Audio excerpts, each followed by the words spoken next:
half a metre of snow in northern Scotland, minus 12.5 Celsius in Marham, Norfolk. It's safe to say winter, proper winter, has arrived. But how long will it last? This week, the Atlantic tries to fight back, sending areas of low pressure, wind and rain towards the UK. What will happen when those lows clash with the Arctic air surrounding the UK? I'm going to be covering that in depth in this week's Met Office Deep Dive. Thank you for joining me. If you're new to this, we do these every Tuesday on our YouTube channel. They are an in-depth and extended look at the UK's weather, and there's plenty to talk about this week. So let's get straight into it. And first of all, I just want to look at what the temperatures were doing last night and how deep the snow has been, because it's extraordinary for modern standards. These kinds of temperatures in these kinds of places and the kinds of snow depths we've been seeing have been noteworthy for our modern climate. They wouldn't perhaps have stood out in the 1980s, but last night we saw lows. The lowest temperature in the UK actually was in Norfolk, not in Scotland, not in Northern Ireland or Northern England. It was in Norfolk. Marham recorded a low of minus 12.5 Celsius. And then you can see there, hopefully on the screen, a list of all the other temperatures that dipped below minus 10 Celsius. Dalwhinnie, Tulloch Bridge, Santon Downham in Suffolk, a notable cold spot, of course. Topcliffe, North Yorkshire, another cold spot, minus 10 Celsius there. North Wales seeing lows just above minus 10 Celsius. Cumbria likewise. Even the typically balmy spots of southern England, for example, Bournemouth, minus 8.5 Celsius. So it was a particularly cold one last night. Now, the reason East Anglia and the southeast were the coldest spots last night is because they stayed clear for longest. Parts of Scotland would have been much colder because of the widespread snow cover had the wind and rain and snow not picked up later on, and the cloud cover, of course, as well. But it has been extraordinarily snowy across many parts of the UK. Not everyone, of course. Some parts of the UK haven't seen a flake of snow. But for northern Scotland in particular, some people I know have been saying it's snowiest weather they can remember. And these numbers do, to some extent, almost back that up. We've seen 52 centimetres of snow in Oyne, number 2, that's in Aberdeenshire. 50 centimetres there in Tomintoul, Moray. I know that some of the counties listed are the historic counties, so apologies for that, but you get the idea. A widely, more than a foot of snow cover across northern parts of Scotland. Not just Scotland, we've seen parts of North and Mid Wales see some very high snow totals there. Sennybridge, 13 centimetres, for example. And looking further down the list, North Yorkshire, Whitby, 9 centimetres of snow. I'm sure there'll be people writing in the comments furiously that you've seen higher amounts than this, but these are, of course, our official snow recording stations. So there has been a huge amount of variability up and down the country. And I've seen some extraordinary pictures as well of snow cover across North Wales, northern Scotland. Scenes of really quite disruptive weather, especially for Aberdeenshire during the last few days. And as we speak, there is more coming out of the sky.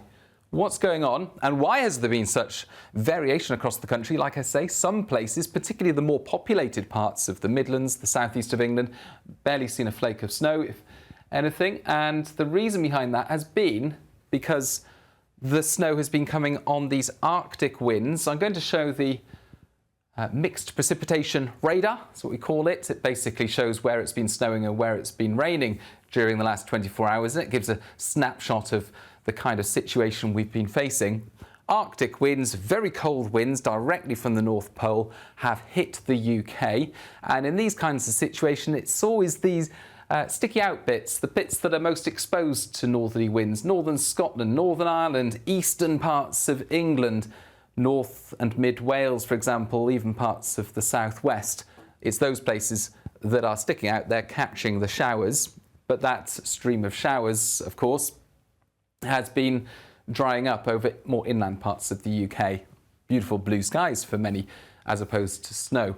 And so that's why these snow showers have just been piling in relentlessly across northern and northeast Scotland in particular.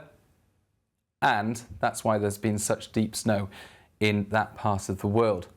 But something a little different is occurring as I record this, and it's what I like to call the first attempted comeback of the Atlantic.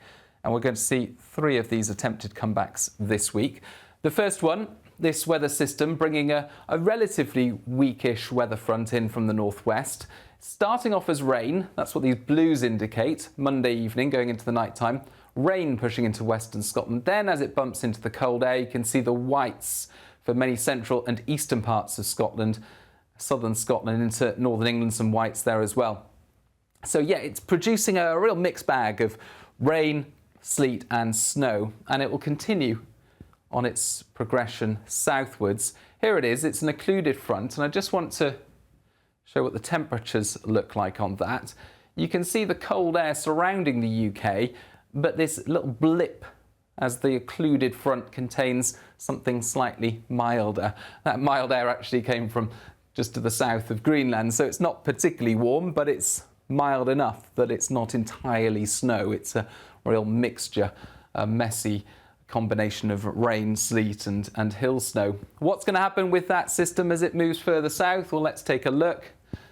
Let's focus on the next 24 hours. Here it is. You can see that mixture of rain, sleet and snow. Mostly rain, showery rain into West Wales, the southwest, snow over the hills of northern England, and snow even down to lower levels across northeast Scotland because of the cold air remaining there. Now, if I play this forward, you can see as it makes progress further southeast during Tuesday night, mostly rain for much of England and Wales, but it will slow down, it will mix with the cold air, and there could be a few flakes of snow coming in on the back edge of it across eastern England as it clears during the early hours of Wednesday. So always the chance of a little bit of snow coming into the east of England. But the most significant thing, I think, for many parts of the UK, away from the north of Scotland, will be the ice. So 2 issues from this system as it moves southeast.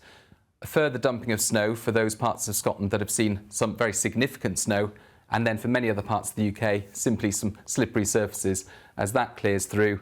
Clear skies, lowering temperatures overnight, frost and ice return.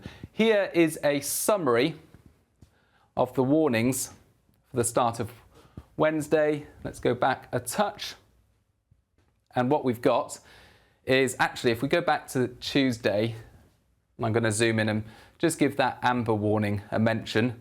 I'm sure it will be expiring close to when a lot of people are watching this. It expires during Tuesday evening, but there it is across parts of central and northeast Scotland through the Grampian area into Caithness, Sutherland. So amber warning area, risk of another 15 centimetres of snow over higher parts of central and northeast Scotland, particularly where we've seen the deepest snow falling so far. So that's likely to cause further issues. Elsewhere, it's snow and ice warnings, and we start off Wednesday with quite a large part of the UK covered by ice warnings because of that clearing system, slippery surfaces, first thing. So that's the next 24 hours. Then things get even more interesting during the middle of the week. Now, it is a bit quieter during Wednesday and Thursday. Wednesday, like I say, it's a cold start to the day. But here we are, 1 o'clock, plenty of sunshine across the UK. Still some showers coming into southeast Scotland, eastern Scotland, the north as well. Not as many showers compared with how we've started the week. So some slight accumulations, not as much from that.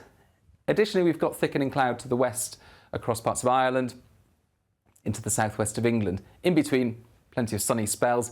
It's going to be quite windy on Wednesday, and that's going to make it feel cold, if nothing else. So I want to show you the feels-like temperatures here.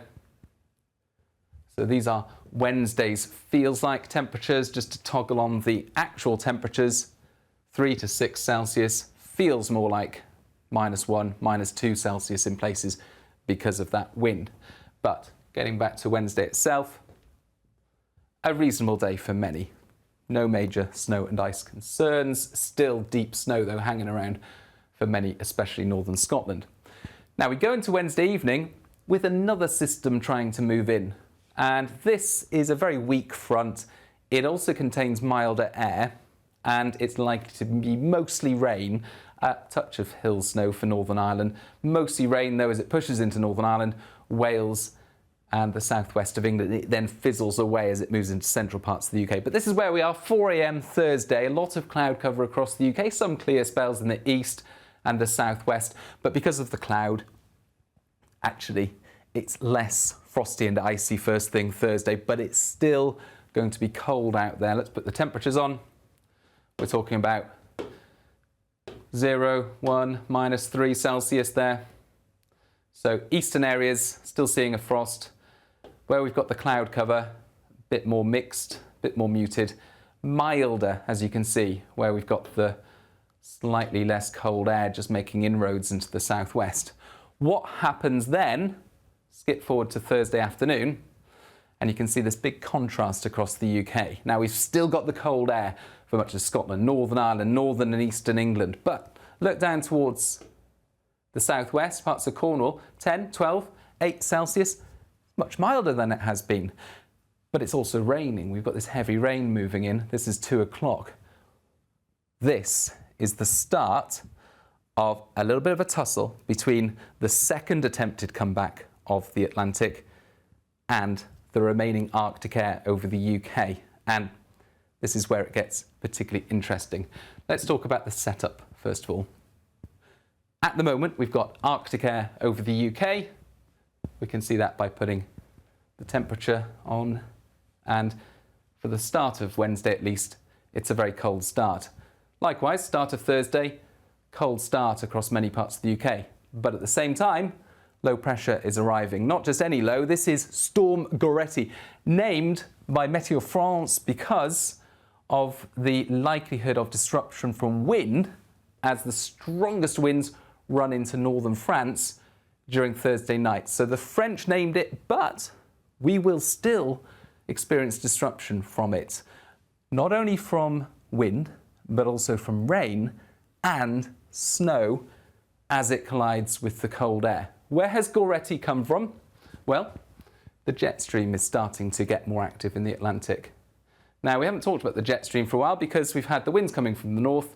The jet stream has remained at bay to the west. That's no longer the case. This area of low pressure, Storm Gerretti, deepens rapidly. Later Wednesday into Thursday, you can see it there, this emerging area of low pressure gets picked up by the jet stream and it's forced towards the UK. But then it collides with the cold air across the UK as it runs most likely along the south coast of the country. So you can see the jet stream making inroads. It's picking up that area of low pressure whilst Arctic air remains over the UK. Now, I say most likely it's going to run along the south coast, but there are still some uncertainties about the precise track of Storm Gerretti, and we can see that if we look at 51 different simulations of the atmosphere, and we can do that by looking at the European model. That's run 51 times. This is one of the computer model runs. If I skip forward to, oh, it's gone too far. I go forward to Thursday evening, and there's Storm Gerretti, just sitting to the south of Devon along the channel. But other computer models have it slightly further south or slightly further north. There's not much difference in the track at the moment. There was a little bit more yesterday when I talked about various scenarios in the week ahead forecast, but those scenarios have now converged a lot more. And so if we put on the predicted tracks, you can see all 51 possible tracks are quite well clustered together. Most likely this low is tracking along the south of the UK, but it could go a bit further south, could go a bit further north. Ordinarily, that kind of deviation in the tracks, pretty typical, 2 or 3 days ahead. Ordinarily, it wouldn't matter so much, but it really matters in this weather situation because the difference between the rain on the southern flank of the low and the snow on the northern flank of the low is on such a knife edge. And to demonstrate that, I want to show you something that we've shown sometimes before in the deep dive, which is the height of the 0 degrees freezing level above sea level. Now, this is a really useful graphic for predicting where we're going to see snow, because when the 0 degree freezing level is a couple of 100 metres above somewhere, you typically get snow. If it's higher than that, you typically get rain. There's enough time for that snow to melt. And this shows what's such a tight boundary between the mild and cold areas as a result of Storm Gerretti. If we skip forward to Thursday evening, this is 5 p.m. And I'm going to focus specifically on the south because this is where many of the impacts from the storm will occur. The southern half of the UK, that is, so Midlands, Wales, East Anglia, southwards.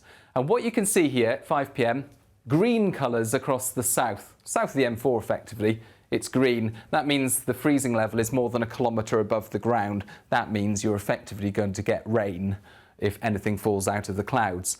But further north, it's these blue colours, which typically means you're going to get snow over hills, or these grey colours, which typically means you're going to get snow, whether you're on a hill or at low levels. So look at that contrast. Greens, that's rain. Blues and greys, that's sleet, snow. And increasingly, we're going to see, as that mild air that's contained within Gerretti moves along, increasingly we're going to see the rain or the height of the freezing level come down. So I'm going to play this forward. All the while, we've got stuff coming out of the sky. I'm going to put the precipitation on there. You can see that as Gerretti's rain pushes in, it ends up as snow across the Midlands, Mid and South Wales, perhaps the far north of Devon and Somerset. But that's where the snow is likely. Further south, put the freezing level back on, it's these greens. But at this stage, 8 p.m. in the evening, it's turning even colder across the Midlands, Wales and parts of the southwest. This is ending up grey, that means extensive snow, whilst the southwest goes from these greens as the storm moves away, northerly winds return, to greys. And look at this, the difference between the dark green for Dorset and eastern parts of Devon, for example, and these greys, Exeter, western Devon, into parts of Cornwall. So all of a sudden, it's raining, then it's snowing as the system pulls away. And just to prove the point, let's put the precipitation back on. There we've got the rain and the snow back in. Now I'm going to put the precip, I'm going to play the precipitation through again just so it's super clear. 11 a.m, heavy rain moves into the southwest. There's that heavy rain. It ends up starting to snow over higher parts of South Wales at this stage, but most of this is rain. Then I'm playing it forward. We're going through Thursday afternoon, and increasingly you can see these whites coming through across Mid and South Wales. Sun goes down, things cool off. As the rain's coming down as well, it's helping to cool the atmosphere down. So increasingly through the Midlands, into Wales, and eventually perhaps parts of the southwest, we see the snow. But the main chance of disruptive snow, parts of Wales through to the Midlands, into the north of England, as well as East Anglia. So here we are, 5 p.m, we've got this snow emerging. Let's continue to play this through. You can see that snow becoming much more extensive through central areas. And on the back edge, as it clears through, always a chance of a few flakes of snow into the southwest of England. And then later in the night, we'll start to see it edge further east as well. Eastern England, East Anglia, the southeast, a few flakes of snow. But for much of the time, it's more likely to be a mix of rain, sleet and hill snow for the far south and east of this area. So Eastern England, the southeast, along the south coast, a mixed bag. Snow most likely accumulating in a disruptive way across Wales through to the Midlands, parts of northern England. That's why I put on the snow depth and skip forward. Let's zoom in a touch and play that forward. You can see that snow accumulating 8 p.m, 9 p.m. across much of Wales in particular, especially over higher parts of Wales. All the way from North Wales through the middle part of Wales into the south. Perhaps Cardiff, not really seeing much on the immediate coast, certainly, but further inland a little bit. It's certainly through the valleys into Brecon Beacons, through mid Wales, where we're likely to see 10 to 20 centimetres of snow, perhaps more in some of the most exposed spots. Through the Midlands as well, that snow starting to build up. You can see Birmingham indicated there. And then perhaps some snow coming down over the hills of the southwest of England, Dartmoor, Exmoor, for example, Blackdown Hills. And then you've got that clearing away. You've got central southern England seeing a bit of snow, but not much to the east and southeast. So if you're hoping for some in London, for example, or if you're worried about some in London, it doesn't look as likely. However, important caveat, this is representative of the most likely track of the low, but there's always a chance it will go a bit further north, in which case it's more widely rain and hill snow in the south, or it could go a bit further south, in which case mostly dry, but some more snow across the south of England, for example. So there's always those alternative scenarios that are possible, but this is the most likely track for the low. What about northern parts of the UK, I hear you ask? Well, we've already got, and we will keep, a lot of snow across northern Scotland. As you can see, these are the snow depths from the model, so not necessarily capturing what everyone's got in their gardens. Northern Scotland, very deep snow still Friday morning. Pennines, parts of Northern Ireland, as well as southern Scotland. But additional snow during Thursday into Friday, not much. It's showery, and that can be shown here. Here's Thursday. We've got the system moving along the southern half of the UK. You can see some showers, Northern Ireland into the west of Scotland, Northern England, for example. But really the limit of that precipitation is into the southern part of the Pennines mostly, the Peak District, before it clears away. Then Friday, a few more showers, and most of these showers, by the way, are a mix of rain, sleet, inland or highland snow. Not a great deal more accumulating. So that's why attention is for Thursday's system into Friday, the south of the UK. And just to summarise with a look at the warnings, we have to go to Thursday evening for this. This is the snow warning, and you can see that area highlighted. This is the area where we'll most likely see impacts from disruptive snow. 5 to 10 centimetres in places, 15, 20 centimetres over higher parts, particularly south and mid Wales. That's the snow warning area. It doesn't mean you're not going to see snow at all to the south or east of that, but mostly it will be rain, sleet, a bit of hill snow as it clears away and as the Arctic air returns. So a bit of snow to the south and east, but the most likely snow, disruptive snow in this warning area. Now, if I just fast forward a little bit, you can see, or maybe I need to rewind, there we go, a wind warning as well for the southwest. And whilst France is expected to bear the brunt of the winds, Cornwall, also parts of Devon perhaps seeing some very windy weather as Gerretti arrives. These are the wind gusts. You can see the centre of the low there.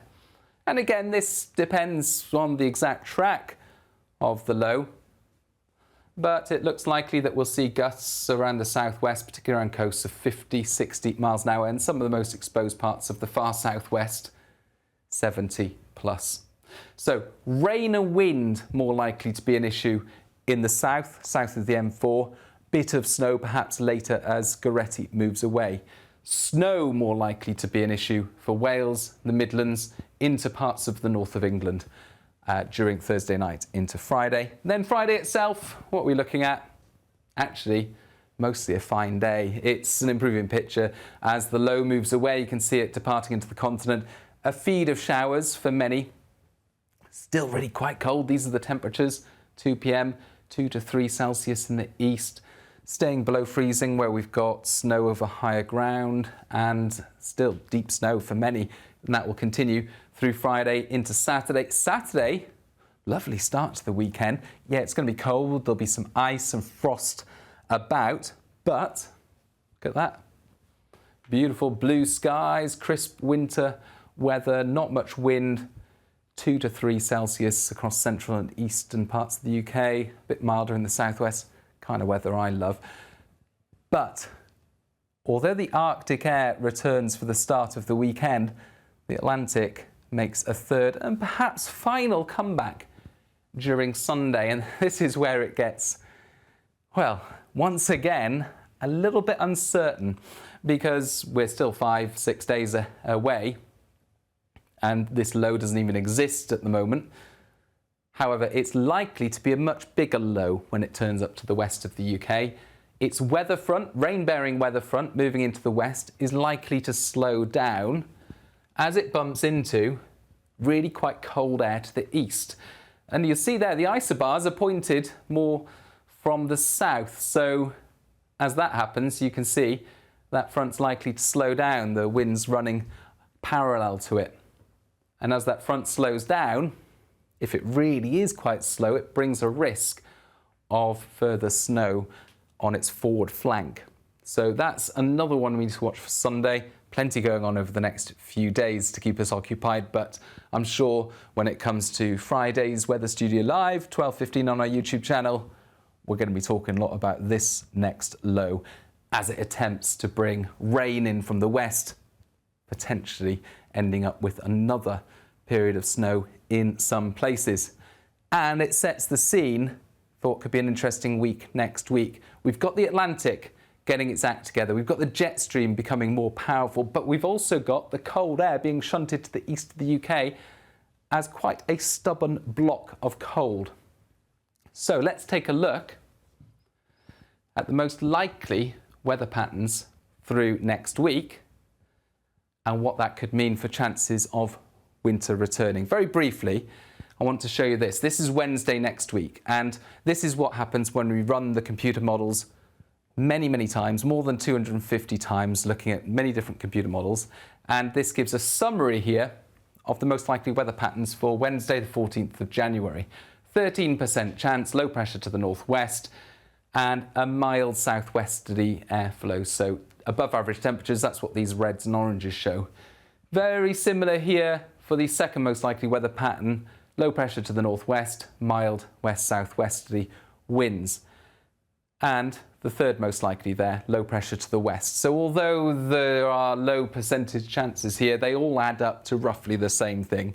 Low pressure sitting to the west of the UK and a return of rain-bearing weather fronts and winds from a milder direction. But it might not be as mild as first appears here, because there's still that very cold air to the east. And just to finish up, demonstrating the potential from that cold air, I want to show this graphic here, which is again taking the output from 51 different runs of the European model. And if I skip forward to, for example, Saturday, let's skip forward to Saturday, we'll get there in a sec. Saturday, 7 o'clock. Saturday is 17th of January.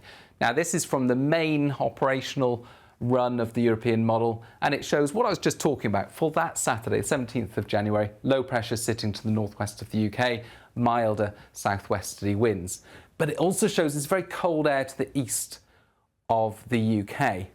And there are other computer model runs, albeit in the minority, that show that low sitting a bit further west and that cold air to the east across the UK. High pressure, more of a southeasterly airflow. Worth emphasising, this solution is the minority. It does show up in a couple of others, for example, number 11 there, perhaps number 16 shows something similar, but more often than not, these runs are showing low pressure closer to the UK and more of an unsettled and milder southwesterly.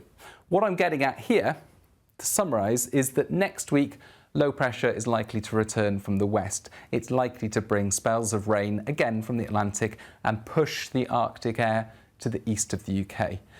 But that Arctic air isn't far away, so we can't discount it entirely. We can't rule out the fact that it could return at the end of the week or into the weekend, even if that is less likely at the moment than the Atlantic weather dominating through next week and the following weekend. So most likely back to a little milder, back to average temperatures, back to wind and rain through next week. But we cannot rule out the possibility of that cold air sitting just to the east, making a return at some point around the middle of the month. Always something to keep in the back of our heads. And of course, as further information arrives, we will keep you updated right here at the Met Office. Hope you enjoyed this deep dive. Tune in for the Weather Studio Live on Friday. Follow us on Spotify as well if you fancy watching these kinds of things on a different platform. But YouTube, we do these every Tuesday. Tell your friends. Subscribe. It'll help encourage us to do more of them. But that's all from me for now. Bye-bye.